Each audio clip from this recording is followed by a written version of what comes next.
고린도전서 2장 1절부터 10절까지 같이 합독하십니다. 시작. 형제들아, 내가 너에게 나아가 하나님의 증거를 전할 때에 말과 지혜의 아름다운 것으로 아니하였나니 내가 너희 중에서 예수 그리스도와 그의 십자가에 못 박히신 것 외에는 아무것도 알지 아니하기로 작정하였습니다. 내가 너희 가운데 거할 때에 약하며 두려워하며 심히 떨었노라. 내 말과 내 전도함이 지혜에 권하는 말로 하지 아니하고 다만 성령의 나타남과 능력으로 하여 너희 믿음이 사람의 지혜 있지 아니하고 다만 하나님의 능력이 있게 하려 하더라. 그러나 우리가 온전한 자들 중에서 지혜를 말하노니 이는 이 세상의 지혜가 아니요 또 이 세상에 없어질 가난의 지혜도 아니요 오직 비밀한 가운데 있는 하나님의 지혜를 말하는 것이니 곧 감추었던 것인데 하나님이 우리의 영광을 위하사 만세전에 미리 정하신 것이라. 이 지혜는 이 세대의 가문이 하나도 알지 못하였나니 만일 알았다면 영광의 주를 십자가에 못 박지 아니하였으리라.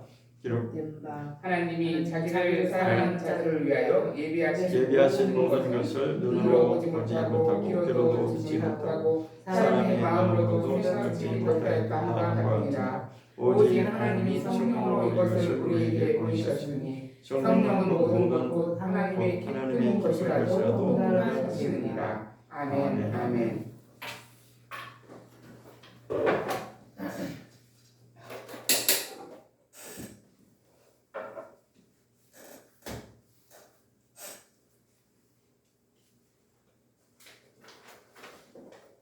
오늘 예비하신 복음이라는 말씀을 증거하고자 합니다. 예비하신 복음이라고 하는 것은 이 본문 말씀의 7절에 보면 고린도전서 2장 7절에 오직 비밀한 가운데 있는 하나님의 지혜를 말하는 것이니 이렇게 되어 있습니다.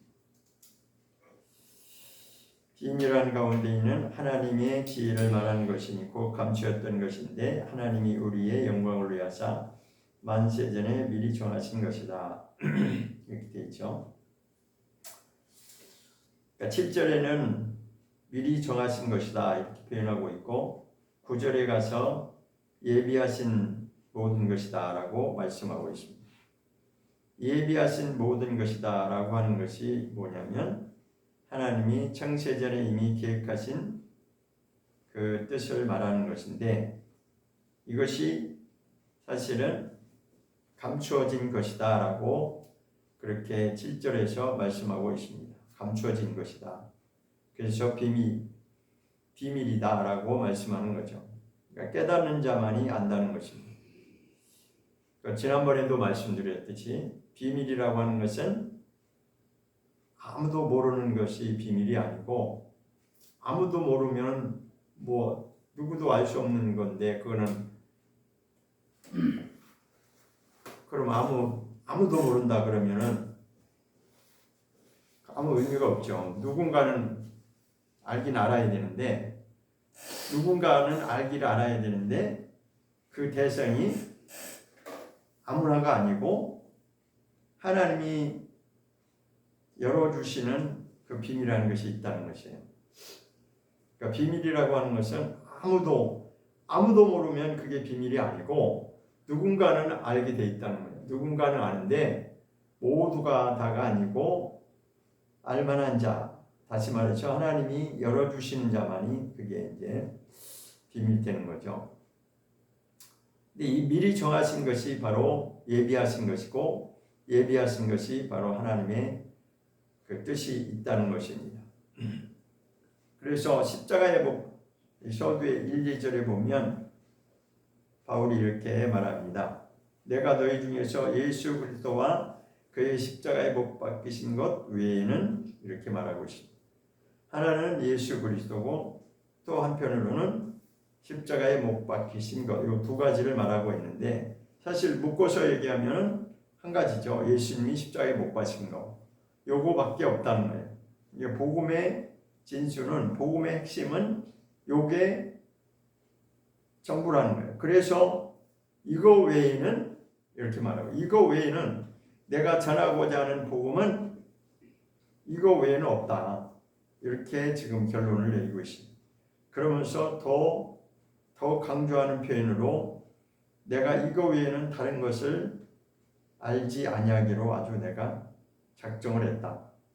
작정이라고 하는 것은 아주 굉장한 결단을 말하는 거죠. 그냥 되면 되고 말면 말고 그 정도가 아니라 아주 확실하게 아주 못 박아놓고 이거 외에는 없다. 이렇게 아주 결론을 내리고 있습니다. 로마서 1장 2절에 보면 로마서로 가보면 로마서 1장 2절을 보겠습니다. 로마서 1장 1절은 내가 하나님의 계시로 말미암아 내가 택함을 받은 자고 사도로 부르심을 받았다라고 자기 소개를 하고 그 다음에 2절에서 뭐라고 말하냐면 이 복음에 관해서 말하고 있습니다. 그런데 복음이라고 말씀하시는데 이 복음은 하나님이 선지자들로 말미암아 이렇게 나오고 있습니다. 그러니까 이 복음이라고 말하면 우리는 보통 신약적인 개념으로 알아듣기 때문에 복음을 말하면 구약은 전혀 거리가 먼 걸로 생각을 하죠. 그런데 지금 이 로마서라고 하는 것은 로마에 있는 그리스도인들을 향해서 편지하는 것입니다. 로마에 있는 그리스도인들을 향해서 편지하는 것입니다. 그래서 지금 복음 이야기를 하고자 하는데 1절에 이제 자기 인사를 하고 그 다음에 2절부터 이 복음원에서 복음에 관해서 지금 풀어나가고 있는 것입니다. 그런데 이 복음을 소개하고자 하면서 무엇이 첫 번째 등장하냐면 선지자들로 말미암아 아들에 관하여 약속한 것이 이 복음이다라고 이렇게 소개하고 있습니다. 그 선지자들이라고 하는 이 말이 나오면 구약 말씀을 지금 전체로 요약해서 한마디로 표현한 것입니다. 물론 다른 누가복음에도 나오고 사도행전에도 나오고 여러분 나왔어요. 모세오경 선지자들 그리고 시편이라고 이렇게 자세하게 나온 말도 있는데 여기서는 그냥 딱 한마디로 요약해서 선지자라고 소개하고 있습니다. 그러니까 이미 구약 때부터 계시된 것이고 책정된 것이다. 그게 바로 약속된 복음이라고 말씀하면서 그것은 단 한마디로 그리스도를 소개하는 것입니다. 그리스도를 소개하는데 그것을 여기서는 아들에 관하여라고 예수님에 대해서 좀 소개하고자 하는 거죠. 자, 그런데 3절에 가서는 예수 그리스도를 좀 소개하고 있습니다. 이 아들로 말하면 육신의 혈통으로는 다윗의 혈통으로서 오신 분이고, 그러니까 육신으로도 인간으로 오신 게 맞다는 거죠. 그 다음에 두 번째 4절에서는 성결의 영으로는 성결의 영이라고 하는 것은 영적인 부분에서 하나님의 신성을 가지고 이 땅에 오셨다라고 하는 것을 신성을 말하고자 하는 것입니다. 왜냐하면 4절에서는 죽음과 부활을 말하고 있는 거예요. 죽음과 부활을 말하는데 그것은 하나님의 능력으로 된 것이다. 이렇게 지금 소개하고 있는 것입니다. 하나님의 능력이 아니고는 이거는 누구도 상상할 수 없는 일이죠. 그래서 요한복음에서 이렇게 소개합니다. 말씀이 육신이 되어 오신 분이 그분이시다라고 소개를 하는데 우리는 이것을 이성으로 받아들이고 논리로 설명하려고 하면 자꾸만 엉뚱한 데 빠지게 됩니다. 엉뚱한 데로 빠지게 돼 있어요. 왜냐하면 그것은 사람의 이성과 사람의 지혜로 되는 것이 아니기 때문에 그렇습니다. 그것을 고린도전서 1장에서도 그렇게 말하고 있습니다. 고린도전서 1장으로 다시 가보면 십자가의 도라고 표현하고 있죠. 이게 바로 복음에 관해서 말하는 것입니다. 십자가의 도가, 그러니까 십자가의 복음이 이렇게 표현해도 되죠. 십자가에 관한 말씀이 그들 인간들에게는 도무지 말도 안 되는 미련한 것이 된다는 것이죠. 그 멸망하는 자들은 바로 이성적으로 논리적으로 도저히 이거는 말이 안 되기 때문에 못 믿겠다고 하는 그들을 말하는 것이죠. 그러니까 믿음이 없는 자들은 이게 아무리 설명을 논리적으로 설명하려고 해도 이거는 믿어지지 않는 것이다. 당연한 것이죠. 왜냐하면 이것은 하나님의 지혜에 속한 것이고 하나님의 능력에 속한 것이기 때문에 믿을 수가 없는 것입니다. 그런데 우리는 이제 성령으로 말미암아 이제 감동을 받은 그 순간부터 이게 이제 믿어지는 거죠. 그 순간부터 이제 믿어지는 그 순간에 어디부터 믿어지냐면 태초에 하나님이 천지를 창조하셨다라고 하는 그 말씀 구절부터 이제 믿어지는 것입니다. 그게 바로 아까 이것은 비밀한 것인데 라고 말씀했는데 믿어지는 자들에게는 이것이 이제 비밀로서 알게 되는 것이고 그렇지만 그렇다고 해서 모두가 다 이것을 받아들이는 것이 아니라는 거죠. 우리도 전도해봤지만 내가 아무리 말을 어떻게 말을 잘해가지고 정말 사람들이 말하는 것처럼 지혜롭게 어떻게 그 사람 편에서 어떻게 잘 정말 세상 말로 그 사람 비유 맞춰주면서 잘 말하면 될 것 같죠? 그건 사람의 생각입니다. 그냥 그렇게 내가 최선을 다하는 건데 최선을 다하는 것은 물론 필요하죠. 그렇다고 해서 아무렇게나 말하라는 것이 아니고 내가 할 수 있는 최선을 다해서 이것도 해보고 저것도 해보고 하는 건 하는 것이지만 그러나 최종 결론은 하나님이 개입하셔야 감동이 오는 것이고 감동이 임해야 하나님의 감동이 임해야 그 사람이 바뀌는 겁니다. 변화되는 것입니다. 그것을 우리가 이제 거듭남이라고 이제 그렇게 성경을 말하고 있는데 바울은 계속해서 바울 서신을 통해서 다시 말해서 로마서부터 계속 바울은 구약의 내용을 전체적으로 통틀어 가지고 계속 설명하고 있는 것입니다. 사실. 그러니까 바울 서신은 정말 훌륭한 것은 구약을 지금 다 풀어내고 있다는 것입니다. 그래서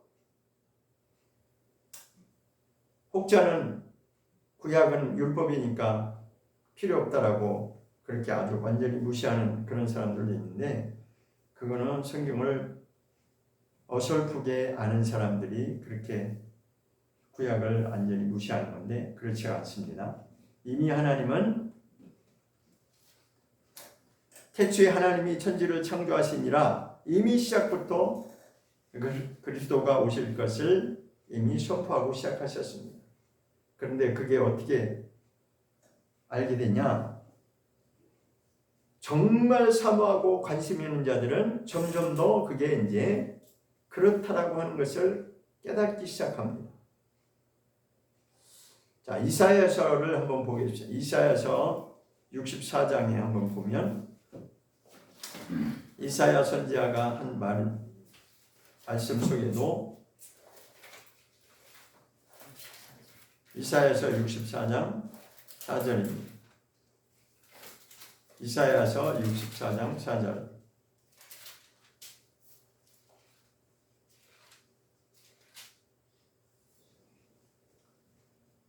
시작. 주 외에는 자기를 방망하는 자를 위하여 이런 일을 행하신 신을 예로부터 들은 자도 없고 귀로 깨달은 자도 없고 눈으로 본 자도 없었나이다. 이게 무슨 말씀이냐면 자기를 앙망하는 자를 위하여 이게 표현상으로 이제 이렇게 해서 그렇지 자기를 사랑하는 자라는 것입니다. 이제 신약적인 표현으로 하면 자기를 사랑하는 자입니다. 다시 말해서 하나님을 사랑하는 자들을 말하는 거죠. 하나님을 사랑하는 자들을 위해서 이런 일을 행하신 신을 예로부터 들은 자도 없고 깨달은 자도 없고 눈으로 본 자도 없다. 이 말씀이 뭐냐면 바로 하나님이 예비하신 태초 이전부터 그러니까 고린도전서 2장 7절에서는 이걸 뭐라고 표현했냐면 만세 전에 이렇게 표현하고 있죠. 그러니까 만세 전이라고 하는 것은 하나님이 천지를 창조하시기 전을 말하는 것입니다. 그러니까 이 예수 그리스도에 관한 복음은 이미 하나님이 예비하신 것이고 하나님이 정해놓고 시작했다는 거죠. 그러니까 인류의 역사, 인간을 우리가 하나님의 형상대로 창조하셨다고 그거 다 알잖아요. 그렇게 창조하신 목적이 분명하게 이제 드러나는 거죠. 왜 그러면 하나님이 인간을 하나님의 형상대로 만드셨냐? 뜻을 그렇게 정했기 때문에. 무슨 뜻을 정했냐? 하나님의 영광에 들어가는 것이 하나님의 뜻인 거죠. 그래서 그 하나님의 영광에 들어갈 자들은 이 땅에서 반드시 그렇게 하나님 뜻대로 살아야 되는 것이에요. 자, 그래서 아담이 이제 최초로 그 영광 가운데 있었는데 그 영광을 그는 맛본 자죠. 타락하기 전까지만 해도 하나님의 영광이 무엇인지를 그는 맛본 자입니다. 우리가 그걸 다 알 수는 없지만 그가 어떤 영광을 누렸는지 우리가 다 알 수 없어요. 그것을 성경에 자세하게 기록이 안 나와 있기 때문에 그가 어떤 영광 가운데 있었는지 우리는 다 알 수 없지만 아주 최소한으로 우리가 알 수 있는 것은 조금 나와 있습니다. 창세기로 가보면 창세기 2장에 그냥 약간만 그가 타락하기 전에 그가 어떤 존재였는지는 볼 수 있게 하는 내용이 나오죠.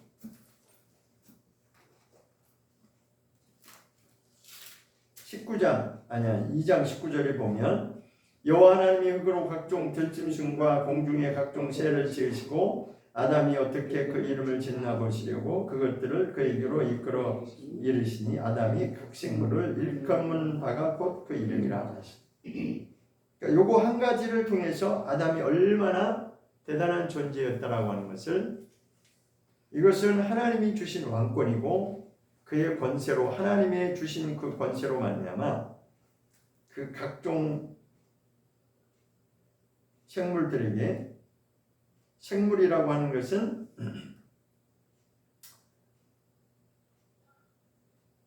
동물뿐만 아니라 다 포함되는 거죠. 식물들까지도. 그런데 아담이, 그가 말하면 아담의 입을 통해서 나오는 그것이 곧 이름이 되었다라고 하는 것을 여기서 밝히고 있습니다. 상상이 안 가죠. 어느 정도였는지. 그런데 그런 영광 가운데 정말 하나님의 영광을 그가 받은 자였는데, 그러한 권세 영광을 누리고 있던 자였는데 그만 3장에서는 실패로 넘어지는 사건이 벌어집니다. 우리는 이것을 그냥 아담은 범죄해가지고 죄를 졌나 보다 그냥 쉽게 생각하는데, 그러니까 아담이 타락하기 이전과 아담이 타락한 이후의 상황이 완전히 하늘과 땅 차이로 상황이 바뀌어버린 거예요. 우리가 지금 가만히 생각해야 되는 게 뭐냐면, 인간의 죄가 얼마나 심각한지를 우리가 정말 절절하게 느껴야 돼요. 땅이 저주를 받았다고 그랬어요. 인간이 죄를 범하니까 땅이 저주를 받았다고 했고, 우리는 그 저주받은 땅에서 고통 가운데 지금 신음하면서 살아가고 있는 게 우리 인생들입니다. 잘 못 느끼는 사람들은 잘 못 느끼요. 우리가 예수 믿으니까 우리는 괜찮다라고 생각하는데 그렇지 않습니다. 예수를 믿어도요, 이게 회복되지 않으면 하나님이 원하시는 분량만큼 회복되는 게 구원입니다. 그게 구원의 목적이에요. 근데 우리는 지금 다 어디서 그냥 어느 선에서 멈췄냐면, 우리는 예수 믿고 구원받은 자야. 그러니까 예수님 오시면 우리는 구원받는 자고, 분명히 우리는 천국 간다고 너무너무나 진짜 인간 편에서, 인간 수준에서 그냥 예수 믿는 것 자체가 지금 다 된 것이고 우리는 그냥 안전하게 그냥 구원받는다고 생각하는데, 그렇지가 못하다고 하는 것을 느끼는 사람은 좀 심각성을 느낍니다. 이게 정말 그냥 간단한 문제가 아니구나. 왜? 다시 아담이 잃어버린 그 영광을 다시 회복되는 것이 최종적인 하나님의 구원의 목적이에요. 사실은 원래 그렇게 하려고 인간을 그렇게 만들어 놨어요. 아담을 지을 때부터 아주 대단한 하나님의 권세를 주어서 그렇게 시작했어요.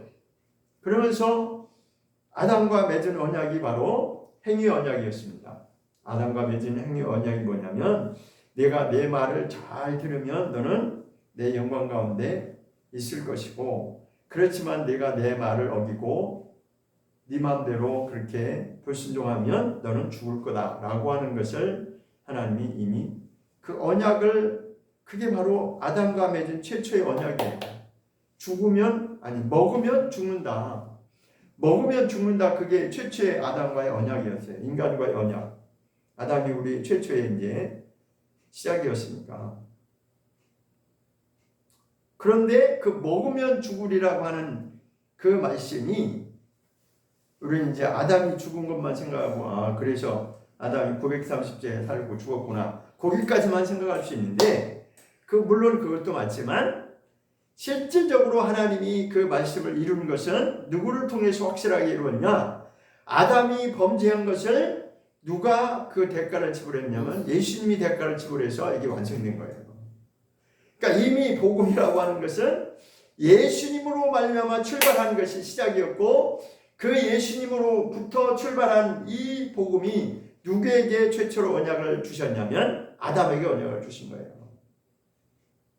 너는 내 말을 꼭 들어야 되고, 거짓말, 그 마귀가 분명히 유혹할 것을 하나님이 다 알고 계시죠. 그래서 이제 말씀을 주셨는데 결국은 넘어졌죠.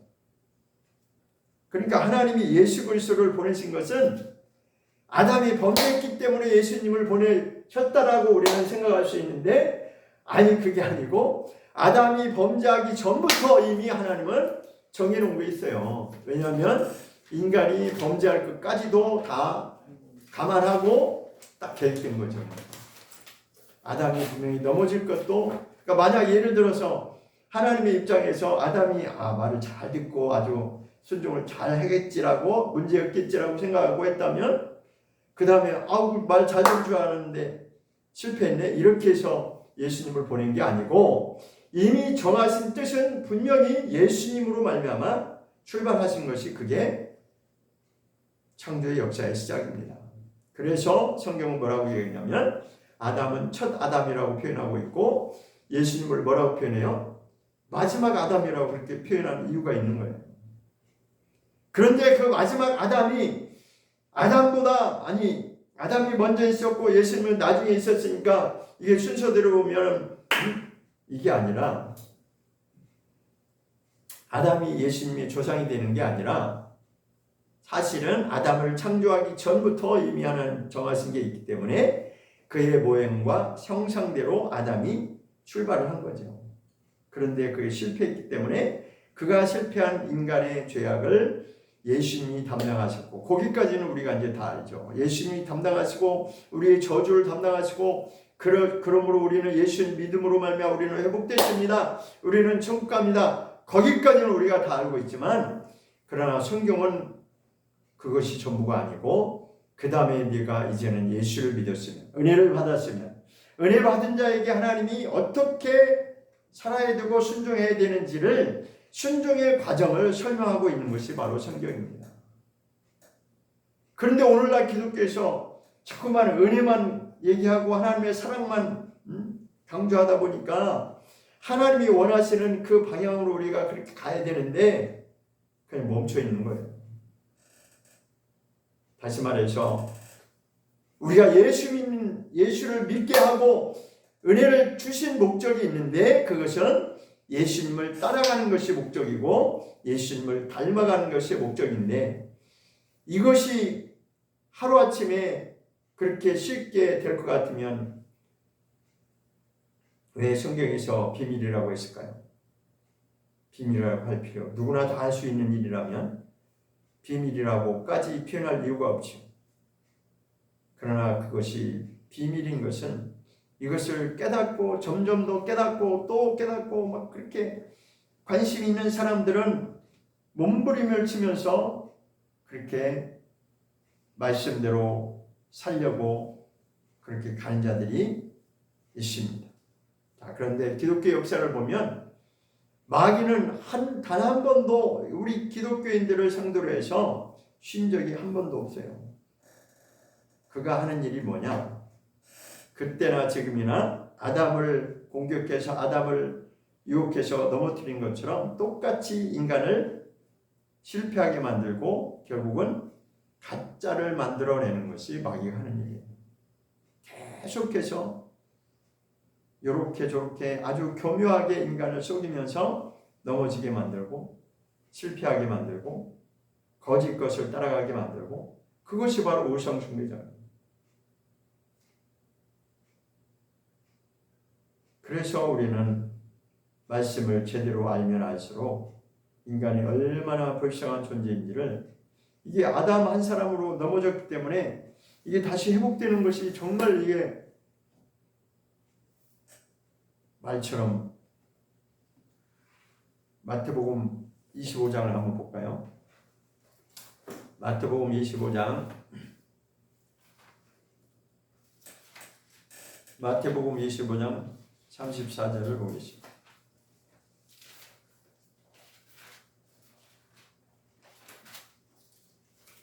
마태복음 25장 34절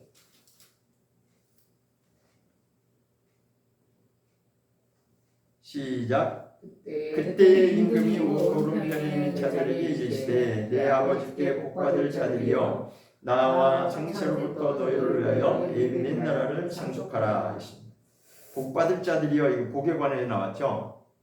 제가 오늘 말씀드리지만 성경에서 말하는 복의 개념은 구원을 말하는 겁니다. 근데 이것을 어떻게 오해하고 있냐?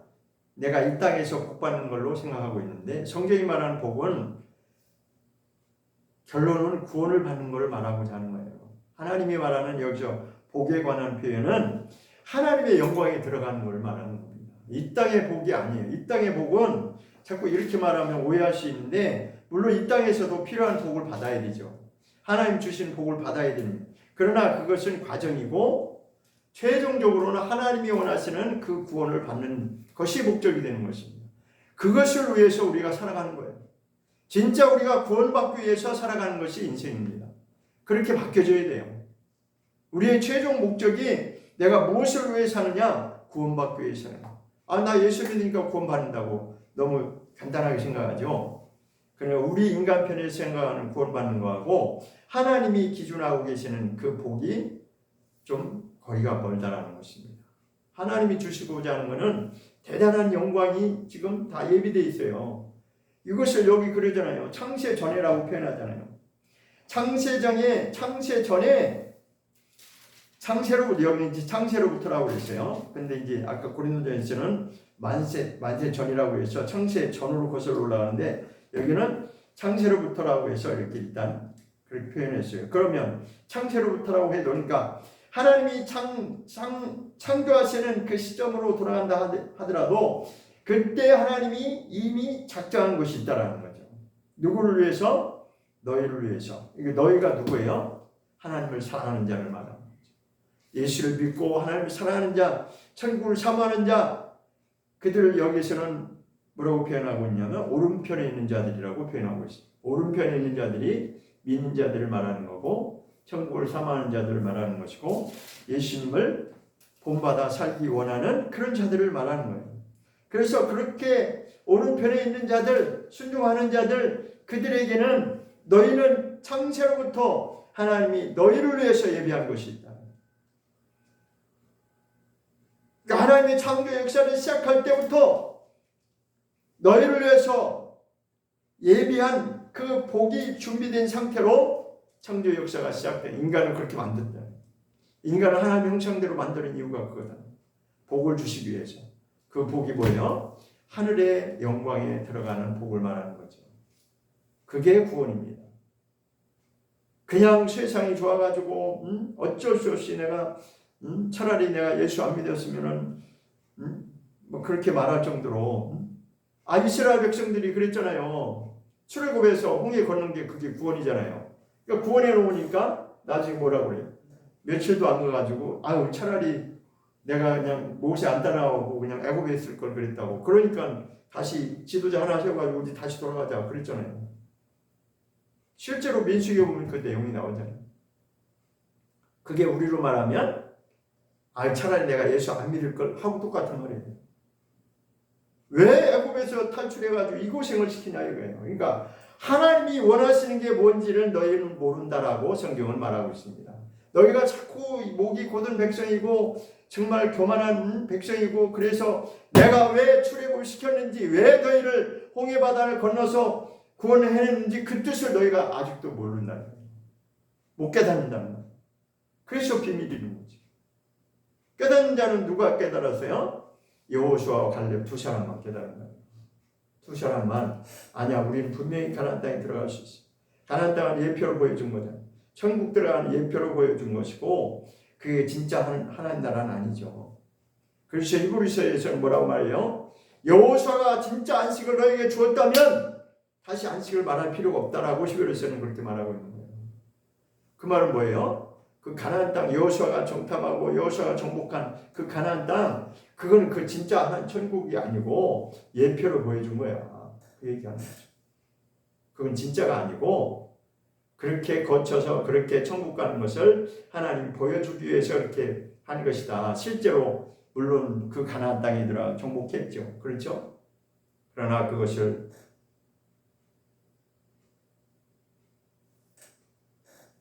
그러니까 그렇게 생각하면 자꾸만 그 땅의 개념으로 우리가 풀어나가다 보면 자꾸만 이 땅에서의 복 받는 걸로 갈 수밖에 없어요.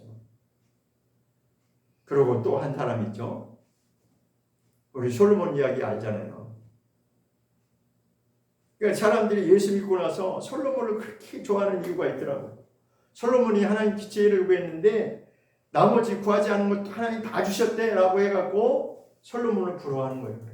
이 땅에서 솔로몬의 영광이 뭐예요? 땅에서의 영광을 엄청 받았잖아요. 솔로몬보다 이 땅에서 영광을 누린 자가 없다 이거예요. 어떤 왕도 이스라엘의 어떤 왕도 솔로몬처럼 이 땅에서 누려볼 걸 다 그래 자기도 자기 입으로 말했잖아. 내가 진짜 내 눈으로 보고 내가 마음에 들고 내가 하고 싶다면 안 해본 것이 없다는 거예요. 다 해봤다는 거예요. 취하고 싶으면 취하고 갖고 싶으면 갖고 그래서 자기 마음대로 다 해봤잖아요. 근데 나중에 어떻게 변질됐어요? 하나님이 2번씩이나 경고했는데도 너 그러면 안 된다. 너 돌이켜야 된다. 너 그러면 안 된다. 내가 원하는 건 그게 아니다라고 했지만 결국은 이게 안 바뀌니까 나중에는 성전 줘놓고도 실패하잖아요. 성전 줘놓고가 안에 완전히 잡탕을 만들어 놔가지고. 근데 사람들은 그 내용을 봐야 되는데 왜 그것이 그렇게 흘러가는 그 내용을 봐야 되는데 표면적으로 나타나는 솔로몬의 영광만 좋아해요. 저도 뒤늦게 그렇게 그래서 사람들이 솔로몬을 좋아하는구나. 누가 좋아해요? 믿지 않는 세상 사람들이 솔로몬을 좋아하는 게 아니라 믿는 자들이 솔로몬을 좋아한다고요. 믿는 자들이. 왜? 이 땅의 영광이 좋거든.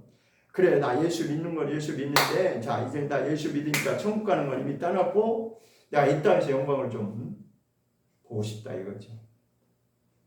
그건 결국 뭐예요? 땅의 복을 포기할 수 없는 그 욕심을 못 버리겠다는 거죠. 그러니까 두 가지를 다 천국도 좋고 이 땅의 영광도 좋고 두 가지를 다 가지라고. 그런데요 성경은 그렇게 돼 있잖아요. 네가 하늘의 영광을 구하느냐? 그러면 반드시 그 대가를 땅에 지불해야 된다. 그게 구원의 과정이거든요. 그러니까 사람들이 예수 믿고 나서 고난당하고 막 몸부림치는 거예요. 내가 차라리 예수 안 믿으면 좋았을 거 이렇게 나오는 거예요. 근데 성경은 뭐라고 그러세요? 고난당하는 것이 그게 필수라고 성경은 말하고 있어요. 우리 편에서는 안 그렇고 싶지만 고난 당하는 것이 그게 필수다라고 성경은 말하고 있어요. 왜? 예수님 따라가는 것은 반드시 그 길이 예비된 것이다라고 말하고 있어요. 근데 우리의 복음은 뭐만 가르쳐요? 예수 믿고 천국 가는 것만 그 좋은 것만 얘기하지 예수님 때문에 내가 고난 당하고 반드시 그것을 예수님을 따라가야 되고 예수님을 닮아야 되고 그거는 별로 말하지 않아요. 저도 그 전에 많이 들었는데 솔로몬 나중에 알고 보니까 저는 솔직히 얘기해서 그 열왕기에서 솔로몬 이야기를 딱 제대로 이게 그게 아니구나 알고 나서 별로 솔로몬이 이렇게 별로 반갑지 않더라고요. 그거 보여주는 거예요. 솔로몬이 등장하는 이유는 이게 아니다라고 하는 것, 이 땅의 영광이 아닌데 솔로몬은 그렇게 살았는데 결국은 그게 아니다라고 하는 것을 깨닫게 하기 위해서 그거 기록한 거라고요. 사실은 솔로몬이 기록한 게. 근데 우리는 자꾸만 그게 좋은데 어떻게 해? 솔로몬은 저렇게 영광 받았네. 야, 나도 좀 솔로몬처럼 좀 하나님이 지혜도 주시고 지혜 말고 부귀영화도 주시고 막 그렇게 됐으면 좋겠죠. 왜? 솔로몬이 샘플로 나왔으니까. 그런데요, 우리는 성경을 잘 봐야 됩니다. 왜 그 내용이 있는지를 봐야 돼요. 왜 하나님이 그 내용을 보여주시고 있는지. 하나님의 영광에 다시 회복되는 거, 그게 구원의 최종 목적입니다. 잃어버린 하나님이 그 영광으로 다시 회복되는 것. 그런데 여기서 더 중요한 건 뭐냐? 예수님이 이루어 놓으신 그 구원의 길을 우리가 따라갈 수만 있다면, 정말 예수님을 본받아서 그렇게 따라갈 수만 있다면, 그것을 로마서에서는 뭐라고 했냐면 연합이라고 말하고 있습니다. 너희가 진정 예수를 믿었다면 예수님과 제대로 연합되어야 된다. 어설프게 예수 믿는 그거 말고 제대로 예수님과 연합되는 것을 로마서에서 말하고 있습니다. 로마서 보겠습니다.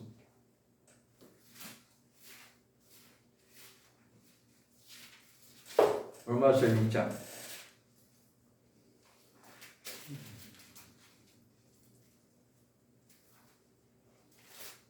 1절에 보면 그런즉 우리가 무슨 말하리요? 은혜를 더하게 하려고 죄에 거하겠느뇨? 이 말이 왜 나왔냐면 그 앞에 5장에 그런 말이 되어 있습니다.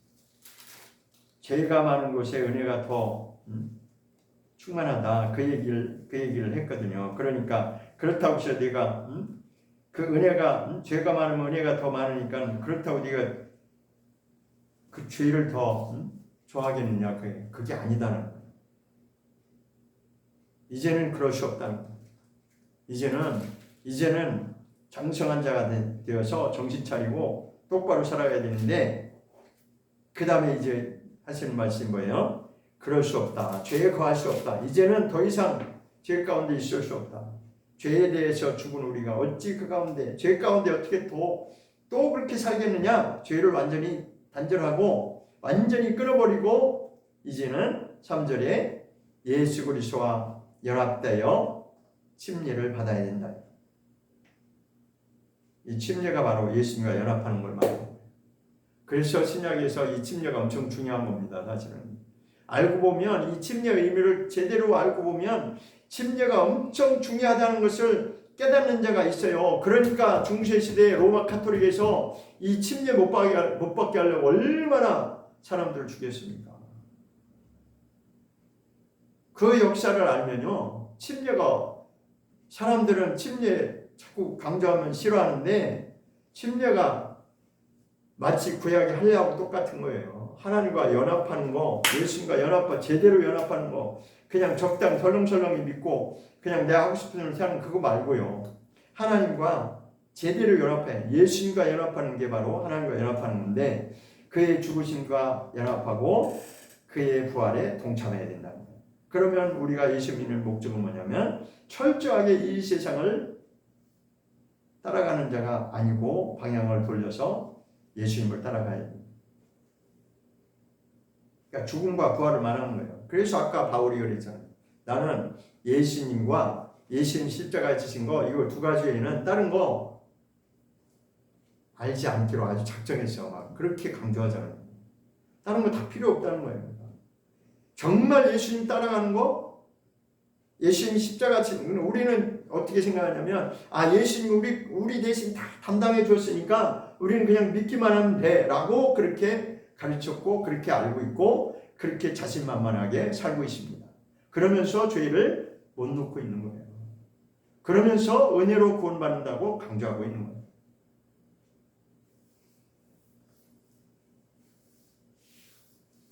중세시대에 그렇게 속이고 사탄이 그렇게 일을 열심히 해가지고 다 바보 만들고 기독교인들을 가짜 만들려고 했는데, 이제는 이 현 시대에 와서는 이 복음을 제대로 모르게 해서 그냥 대충대충 우리가 예수 믿으면 되는 것처럼 생각하게 만들어서 가짜 만드는 것이 지금 사탄이 하는 일이라고요. 그게 사단의 신학입니다. 저는 단언컨대 사탄의 신학은 지금 다 기독교를 잠들게 하고 쉬게 만드는 거예요. 왜? 예수 믿으면 됐다. 예수 믿으면 됐다라고 생각하게 만드는 거예요. 거기서 딱 멈추게 만들어요. 성경은 분명히 예수님과 연합하라고 돼 있고 장사한 대로 살아야 된다고 했고 다 그렇게 설명하고 있는 다 풀어놨는데 바울이 다 풀어놨는데도 그런 거는 별로 중요하게 생각 안 해요. 히브리서 볼까요? 히브리서 보겠습니다.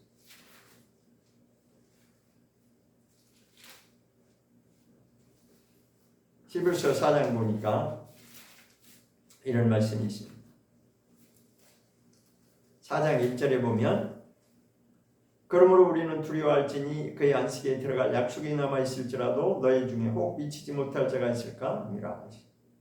여기서 안식에 들어갈 약속이라고 하는 것은 아까 고린도전서에 말한 그 예비하신 복음을 말하는 거죠. 이미 창세로부터 이미 예수님을 닮게 하려고 그렇게 창조하신 목적이 있는데 그게 바로 하나님의 목적인데 그게 바로 구원이라고 하는 것을 여기서는 안식으로 표현하고 있는 거예요.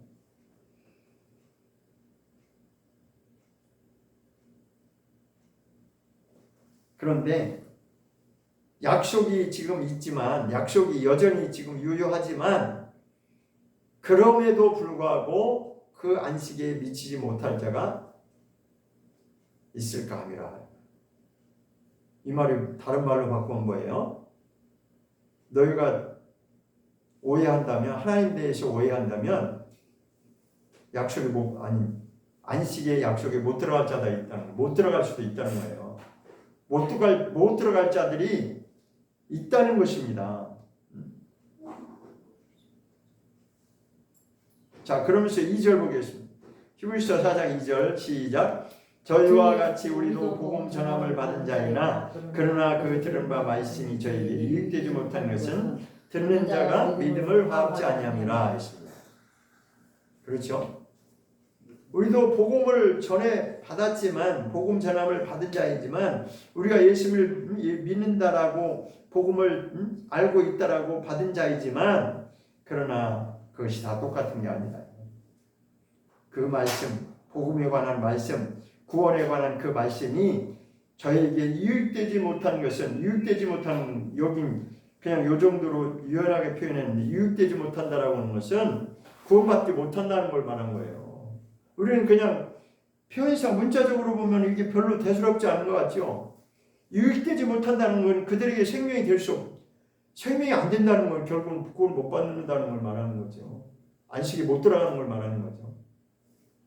근데 그렇게 아주 그냥 단도직입적으로 핵심을 찌려는 그런 말 잘 안 하잖아요. 왜? 뒤에 거슬리니까. 그러니까 사람들이 다 듣기 좋아하는 말만 하니까 성도들도 그냥 취해가지고 그냥 헬렐레 하고 있는 거예요. 우리 한국교회가 지금 그러고 있는 거예요. 지금 다. 지금 제가 잘났다는 게 아니라 알고 보니까 이게 심각하다고요. 지금. 그냥 다 헬렐레 하고 있는 거예요. 그러니까 북한에 있는 지하 성도들이 우리를 보면 한마디로 그냥 다 헬렐레 하고 있는 거예요. 그들은 그렇게 알고 있지 않거든요. 그들은 비록 이 말씀을 잘 모르나 할지라도 그렇게 설렁설렁 대충대충 그렇게 알고 있지 않거든요. 그들은. 자, 보세요. 8절에 한번 가보겠습니다.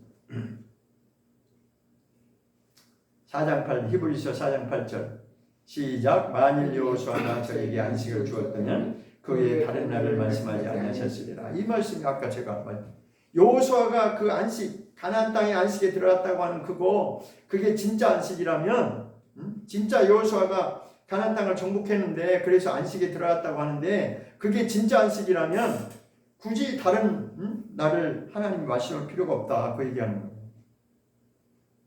그러나 진짜 안식에 들어간 자들이 있다라는 거죠. 9절에 그런즉 안식할 때가 하나님의 백성에 남아있도다. 안식할 때가 하나님의 백성에 남아있다는 게 뭐겠어요? 우리가 진짜 구원받을 날이 있다는 거죠. 예수님이 다시 오시면 예수님이 재림하시면 그 이후에 진짜 우리가 안식에 들어갈 때가 지금 아직 남아있다는 거예요. 기간이 남아있고 기회가 남아있고 우리에게 그 믿음으로 살아내는 순종하는 자들이 지금 있다라는 거예요.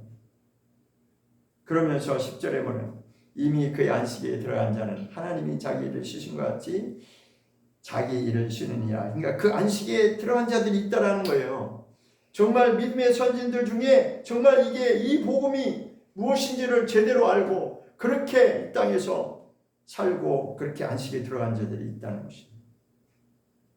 그러면서 우리에게는 다시 한번 11절에서 그러므로 이렇게 말하죠. 그러므로 11절 읽어보겠습니다. 시작. 그러므로 우리가 저 안식에 들어가기를 힘쓸지니 이는 누구든지 저 순종치 아니하는 본에 빠지지 않게 하려 합니다. 이게 무슨 말이에요? 안식에 들어가기를 힘쓸지니 이게 무슨 말이에요? 구원받기 위해서 그렇게 제대로 똑바로 살아라는 거예요. 너희가 지금 알고 있는 그 복음을 오해하지 말고 구원받기 위해서 안식에 들어가기 위해서는 구원받기 위해서 너희가 이 땅에서 수고하고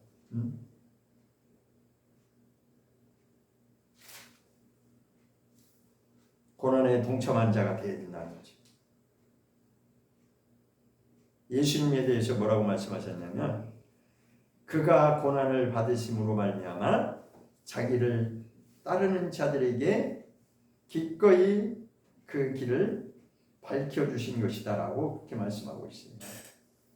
그러니까 예수님이 고난 받으시고 그 길을 가신 것, 그 길을 걸으신 것은 그냥 예수님 혼자 다 담당하시고 끝난 게 아니고 예수님을 믿겠다라고 따라 나온 자들에게도 그 길을 걷게 하려고 샘플로 보여주셨다는 겁니다. 샘플이라면 좀 죄송하지만 모범을 보여주셨어요. 너희도 이렇게 살아야 된다고 하는 것을 보여주셨다라고 성경은 말하고 있어요. 근데 우리는 어떻게 알고 있냐? 예수님이 다 담당하셨으니까 우리는 그냥 입싹 그냥 나 예수 믿습니다 하고 입 싹 닫고 그냥 내 마음대로 사는 것처럼 착각하고 지금 그러니까 구원파들이 나오는 거죠. 그러니까 구원파 같은 사람들이 나오는 거예요. 나 구원받았어. 그 찬양에도 있잖아요. 나 구원받았네, 너 구원받았네, 할렐루야. 그러고 있잖아요. 물론 맞죠. 그렇지만 그 길을 걸어가야 됩니다. 근데 그런 걸 강조하면 싫어하죠. 고난의 길을 예수님처럼 따라가야 됩니다 라면 싫어하죠. 그냥 축복받았습니다. 잘 될 겁니다. 우리 예수 믿었으니까 다 구원받을 겁니다. 그런 얘기하는 것만 듣기 좋아하는 거예요. 그러니까 강단에서 설교하는 자들도 그냥 거기에 맞춰서 해주는 거예요. 왜? 세게 얘기하고 본론이 본질대로 얘기하면 싫어하니까 다 도망가니까 그냥 듣기 좋은 말만 그 수준에서 달콤한 말만 세상 말을 섞어가면서 그냥 그렇지 않거든요. 그렇지 않다고. 히브리서 한번 또 보시죠. 더위 초부라는 표현이 왜 있을까요? 더위 초부라는 표현을 히브리에서 표현하고 있어요. 5장 12절을 보면 5장 12절 시작. 때가 오래므로 너희가 마땅히 선생이 될 터인데 너희가 다시 하나님 말씀의 초보가 무엇인지 누구에게 가르침을 받아야 할 것임. 젖이나 먹고 단단한 식물을 못 먹을 자가 되었도다. 이 바울이라고 하는 사도가 답답해서 지금 하는 말이에요. 내가 정말 이제는 본론으로 들어야 되고 좀 세게 나가야 되는데 알아듣지 못하니까 내가 진짜 여전히 젖만 빨고 있는 어린아이 수준에서 있으니 무슨 말을 내가 하겠냐 막 지금 답답해서 하는 말이에요. 그런데 그렇게 가는 자들이 13절에 대저 젖을 먹는 자, 그러니까 어린아이 수준에서 머물러 있는 자, 젖을 먹는 자보다 어린아이니 의의 말씀을 경험하니. 그러니까 의의 말씀이 뭐죠? 의의 말씀이 너희는 하나님이 원하시는 그 길로 가야 된다는 거죠. 의의 말씀이라고 하는 건 고난의 길이라 할지라도 그걸 감당하면서 소화시키면서 가는 자들을 말하는 거예요. 그런데 너희는 여전히 그냥 자기 수준에서만 젖만 먹고 다른 식물, 단단한 식물이라는 게 뭐겠어요? 말씀을 이렇게 표현하는 거예요. 말씀. 좀 더 막 세게 말하고 뭔가 좀 막 거슬리는 말하고 그게 본질인데 거기까지 더 가야 되는데 그 단단한 식물 정말 너희가 못 먹을 그 식물을 주면 소화가 안 된다는 거죠. 소화가 안 된다는 이유는 뭐예요? 자라지 않았다는 거죠. 어린아이한테 지금 전 먹는 수준이 어린아이한테 어른이 맛있다고 막 그런 그 뭐 주면은 소화 못 시키잖아요. 똑같은 거니까. 안 자라면 소화가 안 되니까 그냥 계속 그 수준에서만 말할 수밖에 없는 거예요. 그러면서 조금 더 좀 나가려고 하면 이게 막 이제 거부반응이 나오는 거지. 그럼 우리 한국교회 같은 경우는 뭐야? 아 여기만 교회인가? 이제 얼마든지 그러니까 얼마든지 할 수 있는 거예요. 얼마든지 내가 그냥 신앙생활 할 수 있는 거예요. 자기 편하게 할 수 있는 거예요. 근데요 북한 사람들은 그냥 이거 아니면 안 된다고 하는 게 딱 아주 중심이 돼요. 죽어도 이 길은 포기할 수 없다라고 하는 그게 분명한 사람들이 예수를 믿기 때문에 그들은 흔들리지 않습니다. 그래서 믿음을 지켜내는 거예요. 그러니까 사람이 너무 편하면은 이제는 정말 하나님이 하시는 그 말씀이 무슨 말씀인지 좀 깨닫길 원한다라고 지금 바울이 계속 그걸 강조하고 있는 것입니다. 자, 출애굽기에서 한번 19장에 한번 보면 이런 말씀이 있습니다. 출애굽기 19장 6절을 보겠습니다. 출애굽기 19장 6절.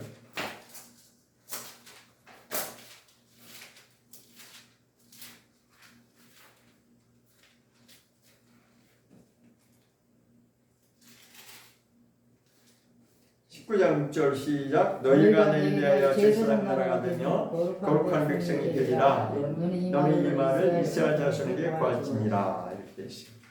자, 이것도 우리가 그냥 이것만 보면 아 이스라엘 백성들이 이 말씀을 하나님 주셨구나. 이스라엘 백성들에 해당되는 얘기구나라고 그렇게 생각할 수 있죠. 그런데요.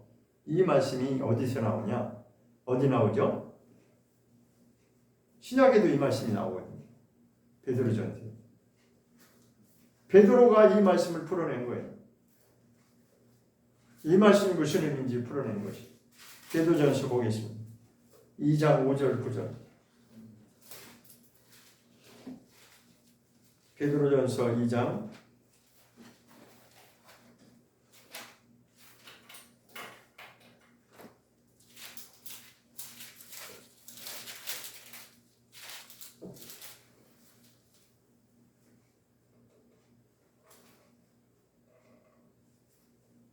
9절을 한번 볼까요? 베드로전서 2장 9절 시작. 오직 너희는 택하신 족속이요 왕같은 제사장들이요 거룩한 나라요 그의 소유된 백성이는 너희를 어두운 데서 불러내어 그의 귀한 빛에 들어가게 하신 자의 아름다운 덕을 선전하게 하십니다. 이게 지금 출애굽기 19장 6절에서 하신 말씀이 여기 나오는 거예요. 제사장이 될 것이고 택한 족속이 될 것이고 소유된 백성이 될 것이. 이거는 이스라엘에게만 해당되는 말씀이 아니고 하나님을 사랑하는 자들 모두가 다 이방인이든 유대인이든 공통사항입니다. 똑같다는 것입니다. 구원에 관한 문제는 유대인이 됐든 이방인이 됐든 똑같이 적용된다는 것이에요. 그러니까 출애굽기 19장에 이럴 때는 아 이건 이스라엘 백성 이야기야 라고만 끝나면 안 된다 이거죠. 그게 아니고 모두에게 지금 구원을 말하는 것인데 구원이라고 하는 것은 그렇다라는 거죠. 그래서 사도행전 19장에 보면 사도행전 19장을 보겠습니다. 이 말씀을 보고 마치겠습니다. 사도행전 19장 10절. 사도행전 19장 10절입니다. 시작. 이같이 두 해 동안을 하매 아시아에 사는 자는 유대인이나 헬라인이나 다 주의 말씀을 듣더라. 이 무슨 말씀? 유대인도 있고 헬라인은 이방인을 말하는 거예요. 헬라인은 이방인을 대표하는 그런 표현입니다. 그러니까 유대인이든 이방인이든 하나님 말씀을 듣는 거는 똑같고 여기 다른 구절도 있어요. 그런데 이제 그거는 이제 여기서 오늘 말씀을 마치고 또 말씀 드릴 기회가 있으면 그때 하겠습니다. 우리는 주의 말씀을 그대로 따르고 순종하는 자들이 되기를 원합니다. 기도하겠습니다.